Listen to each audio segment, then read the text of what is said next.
आप देख रहे हैं सत्यमेव टाइम्स। मैं हूं आपके साथ हर्षिता। पूर्वांचल के मालवीय कहे गए स्वर्गीय पंडित सूर्य नारायण चतुर्वेदी की स्मृति में 7 दिवसीय संगीतमय श्रीमद् भागवत कथा आयोजन के दौरान कथावाचक पंडित ज्ञान चंद्र द्विवेदी ने जहां पहले दिन भागवत कथा का महत्व बताते हुए कहा कि मृत्यु को जानने से मृत्यु का भय मन से मिट जाता है।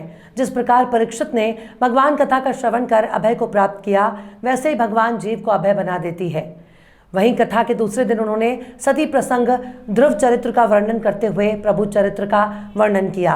उन्होंने बताया कि उनके शील गुण से प्रसन्न होकर भगवान ने प्रभु जी को उनकी रुचि के अनुसार 10,000 कानों की शक्ति प्रदान करने का वरदान दिया, जिससे वे अर्धनिश प्रभु का गुणगान सुनते रहें। इसके बाद ऋषभ देव के चरित्र वर्णन करते हुए कहा कि मनुष्य को ऋषभ देव जी जैसा आदर्श पिता होना चाहिए, जिन्होंने अपने पुत्रों को समझाया कि इस मानव शरीर को पाकर दिव्य तप करना चाहिए, जिससे अंतःकरण की शुद्धि हो, तभी उसे अनंत सुख की प्राप्ति हो सकती है।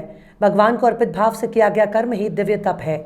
आपको बता दें कि बीटा गांव में आयोजित 7 दिवसीय संगीतमय श्रीमद् भागवत कथा के आयोजनकर्ता डॉक्टर उदय प्रताप चतुर्वेदी हैं, जो शिक्षा क्षेत्र के साथ समाज सेवा क्षेत्र में तमाम उल्लेखनीय योगदान देने के नाम पर हमेशा मीडिया की सुर्खियों में रहते हैं। सूर्या ग्रुप ऑफ कॉलेज के चेयरमैन डॉक्टर उदय प्रताप चतुर्वेदी और उनका पूरा परिवार धर्म कर्म के कार्यों में भी बढ़ चढ़कर हिस्सा लेने के नाम पर प्रसिद्ध है। शिवरात्रि के महीना हो या श्री राम नवमी अथवा कहीं यज्ञ हो या भजन कीर्तन, ऐसे हर धार्मिक कार्यक्रमों में शिरकत करने वाले इस परिवार द्वारा जन कल्याण की भावना को लेकर अपने पैतृक निवास स्थान बीटा गांव में 7 दिवसीय संगीतमय श्रीमद् भागवत कथा का आयोजन किया गया है। कथा के पहले दिन पूजन पाठ और आरती के बाद अपनी मां यानी श्रीमद् भागवत कथा के मुख्य यजमान चंद्रावती देवी के साथ कथावाचक पंडित ज्ञान चंद्र द्विवेदी का आशीर्वाद प्राप्त करने वाले सूर्या ग्रुप ऑफ कॉलेज के चेयरमैन डॉक्टर उदय प्रताप चतुर्वेदी ने परिवार के अन्य सदस्यों के साथ कथावाचक के आशीर्वाद प्राप्ति के साथ ही उन्हें दान दक्षिणा देकर जन कल्याण की कामना भगवान श्री हरि विष्णु से की। संगीतमय कथा का प्रारंभ गणेश वंदना, हनुमान चालीसा और भगवान श्री कृष्ण के भजनों से हुआ। इन भजनों पर उपस्थित भक्त भक्ति रस में गोते लगाते दिखे। संगीतमय कथा के पहले दिन कथावाचक पंडित ज्ञान चंद्र द्विवेदी ने कहा कि संसार में भगवान कृष्ण ही सृष्टि का सृजन, पालन और संहार करते हैं। भगवान के चरणों में जितना समय बीत जाए उतना अच्छा है। इस संसार में एक एक पल बहुत कीमती है, जो बीत गया सो बीत गया, इसलिए जीवन को व्यर्थ में बर्बाद नहीं करना चाहिए। भगवान द्वारा प्रदान किए गए जीवन को भगवान के साथ और भगवान के सत्संग में ही व्यतीत करना चाहिए। उन्होंने कहा कि भगवान प्रश्न से प्रारंभ होती है और पहला ही प्रश्न है कलयुग के प्राणी का कल्याण कैसे होगा। इसमें सतयुग, त्रेता और द्वापर युग की चर्चा ही नहीं की गई है। ऐसे में ये प्रश्न उठता है कि बार बार यही चर्चा क्यों की जाती है, अन्य किसी की क्यों नहीं। इसके कई कारण हैं, जैसे अल्पायु, भाग्यहीन और रोगी। इसलिए इस संसार में जो भगवान का भजन ना कर सके वो सबसे बड़ा भाग्यहीन है। भगवान इस धरती पर बार बार इसलिए आते हैं ताकि हम कलयुग में उनकी कथाओं में आनंद ले सकें और कथाओं के माध्यम से अपना चित्त शुद्ध कर सकें। व्यक्ति इस संसार में केवल अपना कर्म लेकर जाता है, इसलिए अच्छे कर्म करो। भाग्य, भक्ति, वैराग्य और मुक्ति पाने के लिए भागवत की कथा सुनो। स्वस्ति गणेशाय नमः। श्री सरस्वती नमः। अस्मद्चरणकमलेभ्यो नमो नमः। वागीशाद्या सुमनसः सर्वार्था।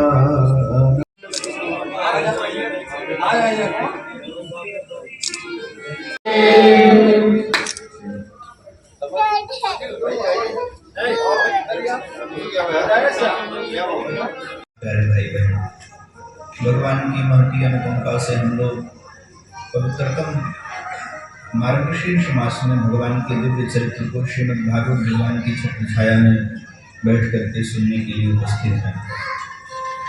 कल के पावन प्रसंग में हम लोगों ने श्रीमद् भागवत जी के महात्म्य का श्रवण किया, जहाँ हम लोगों ने सुना कि यह कथा अंतःकरण में प्रसुप्त ज्ञान, वैराग्य, भक्ति को जगाने वाली है और धुंधकारी जैसे पापी को सद्गति देने वाली है यह कथा।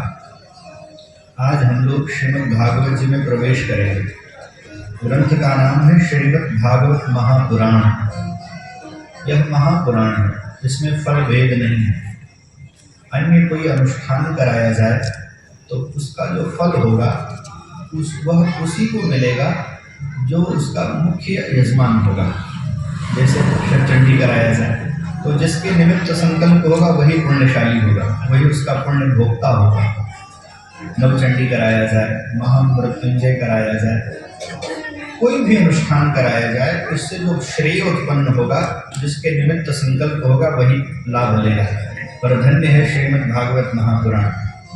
यह जब अनुष्ठान कराया जाता है, जब श्रीमद् भागवत जी की कथा होती है, इसमें फल भेद नहीं है। जो फल आदरणीय माता जी को मिलेगा, जो फल चतुर्वेदी परिवार को मिलेगा, वही फल सबसे पीछे बैठ के सुनने वाले श्रोता को भी। इसमें फल भेद नहीं। एकमात्र एक ऐसा अनुष्ठान है श्रीमद् भागवत सप्ताह ज्ञान यज्ञ महोत्सव, जिसमें फल भेद है ही नहीं।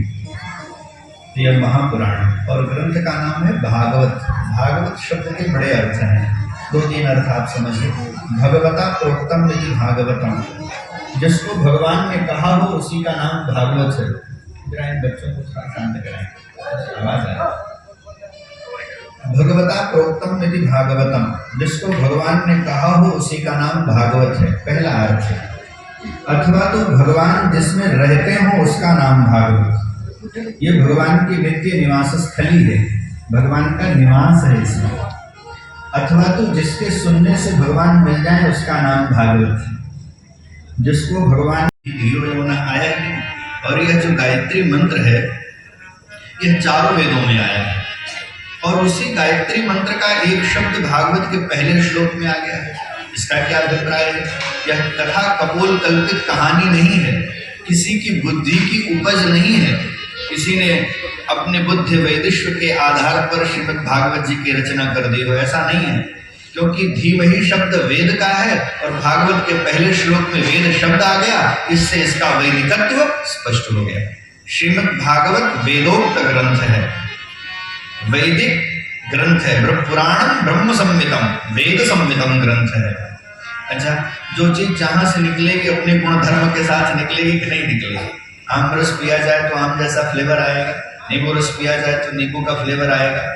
कोई बिहार का व्यक्ति चला जाए राजस्थान, लेकिन जब बोलेगा तो पता चल जाएगा कि नहीं चल जाएगा? उसके खान पान से, उठने बैठने से, आहार व्यवहार वाणी से हम पता चल जाता, हमें पता चल जाता है कि ये बिहार का रहने वाला है। उत्तर प्रदेश का रहने वाला व्यक्ति कहीं चला जाए तो पता चल जाएगा कि नहीं? उसमें भी पूर्वांचल का रहने वाला हो तो उसकी भाषा में और मिठास है। तो जैसे कहेगा और बाबू भोजन किए कि नहीं, तो बाबू कहते ही समझ जाओ ये पूर्वांचल का रहने वाला है। वैसे ही यह भागवत में पहले ही श्लोक में वेद का शब्द आ गया, इससे पता चल गया कि यह कथा वेदों से निकली हुई है, कपोल कल्पित कहानी नहीं है। सत्यम परम धीमहि, हम परम सत्य का ध्यान कर रहे हैं। अब सत्य के लक्षण क्या है? सत्य किसको कहते हैं?